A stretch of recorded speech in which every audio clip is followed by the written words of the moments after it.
Inchiesta di Cona è uno scenario inquietante per il sindaco di Treviso Giovanni Manildo, quello delineato dalle ipotesi d'accusa formulate nei confronti dei 4 soggetti al vertice della Coop che gestisce l'hub per migranti nel veneziano e di 2 funzionari della prefettura.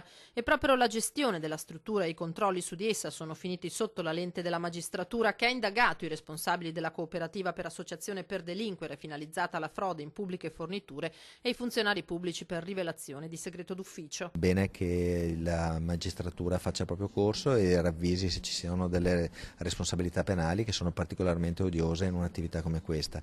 Il CONA è di per sé un monstrum sia per la quantità di persone rispetto agli abitanti e poi anche per questi illeciti che sembrano trasparire dall'inchiesta, quindi mi auguro che venga fatta al più presto chiarezza e si vada nella direzione dell'accoglienza diffusa. Quella realizzata in piccoli centri, dice Manildo, dove la trasparenza sia garantita.